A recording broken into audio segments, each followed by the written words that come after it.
Hello everyone, I'm Matt, and I will be your host today, and we are playing Kid Icarus for the NES. We are on level 2-1. Now, I will be doing the fun part of this game, which is not worrying about leveling, and just playing. So we got the leveling out of the way, and now we are going to be playing. I have 999 hearts because I leveled up at the first dungeon. So I'm going to buy a potion and maybe a feather too, I don't know. Just a potion.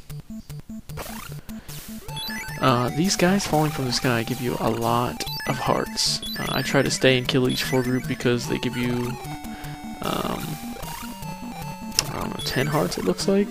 Count them. Yeah, each heart is worth 10, so that's probably like the most you can get out of an enemy, so I try to farm these guys. The little shield is really helpful.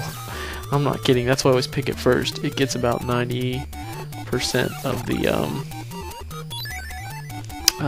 enemies attacking you.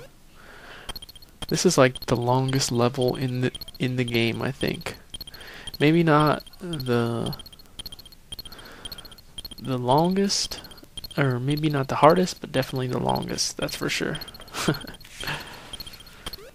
We'll see though.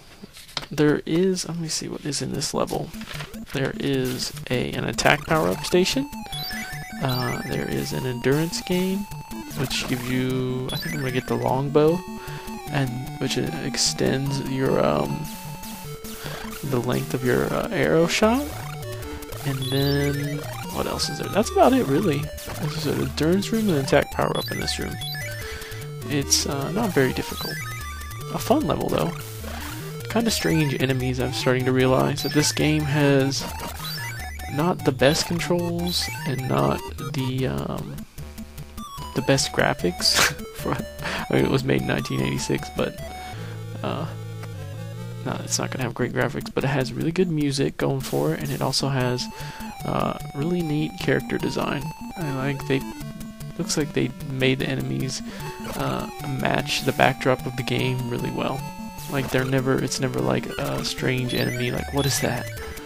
I mean, for what it is, actually, Eggplant Wizard is kind of weird, but the rest of them seem to not be that far off from what you would think or what you would expect. These guys, I'm trying to farm for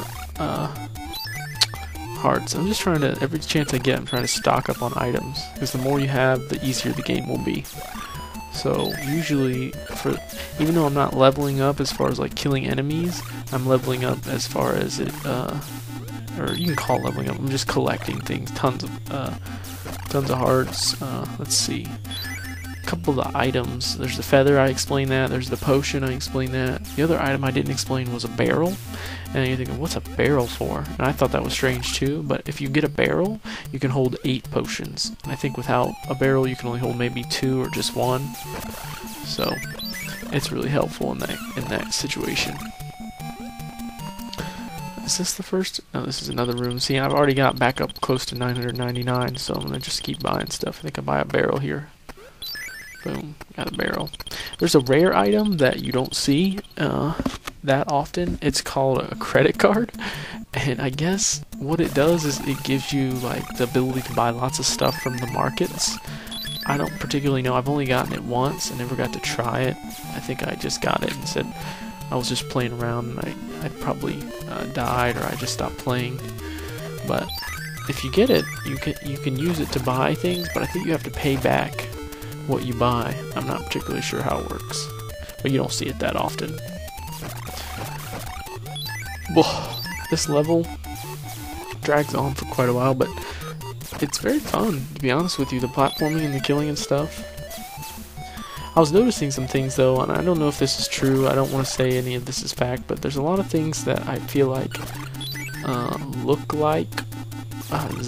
Zelda-like, I'm gonna say, like the game Zelda.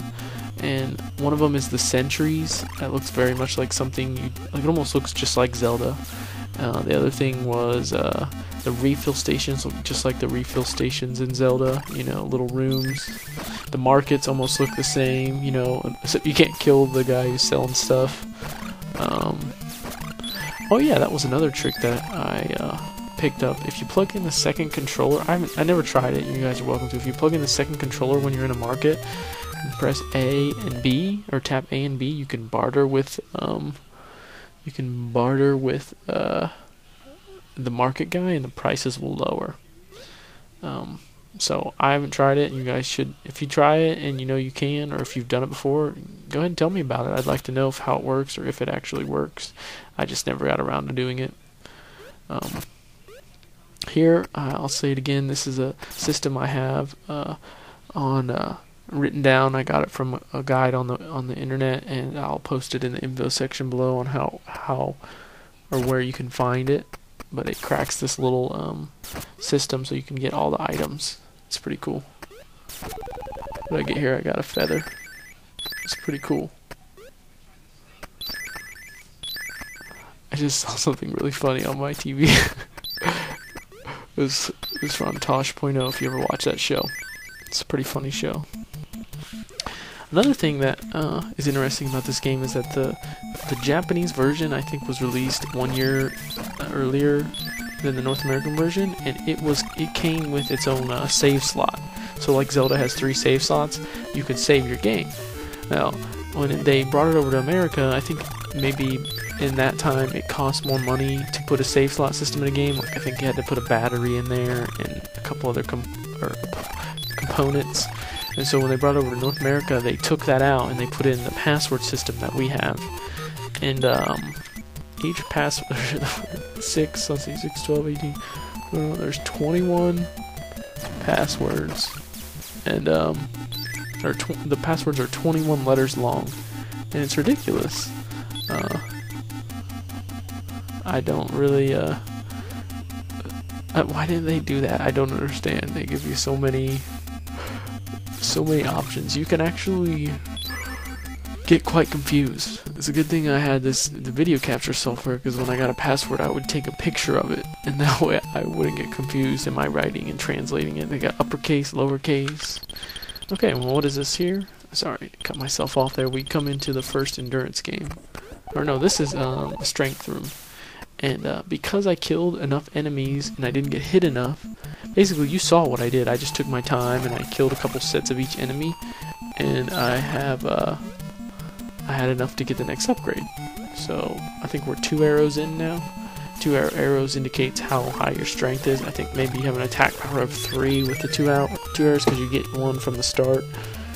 Not particularly sure how that system works, but I think I'm gonna buy a feather here. Just keep stocking up on stuff. More feathers the better. It's pretty cool. These enemies look like frogs with wings. I don't exactly know what their idea was behind them. I don't know. Maybe they look like something from Greek mythology. I think maybe the game's enemies are loosely based off stuff from Greek mythology. You'll notice though, every attack power up you get, you change color.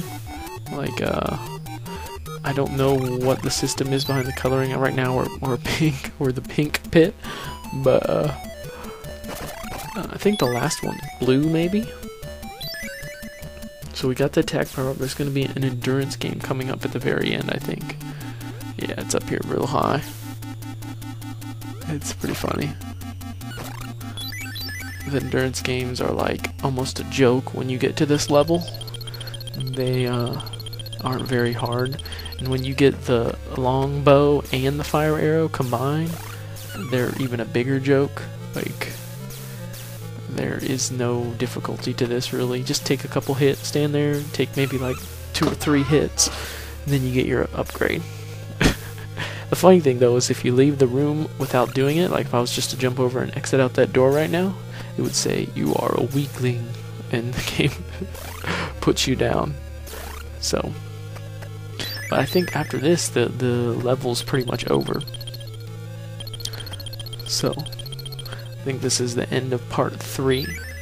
If you like the video, always like it. I really like enjoy the comments that people leave, so if you want to leave a comment, go ahead. Any comment is accepted, good or bad. I mean, although I prefer the good ones over the bad ones.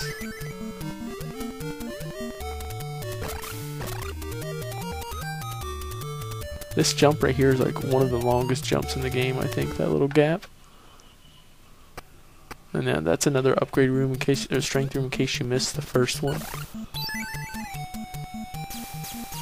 And here we are at the end. Thank you guys for watching. We will see you next time. Or I will see you next time. And there's my score, upwards to 260.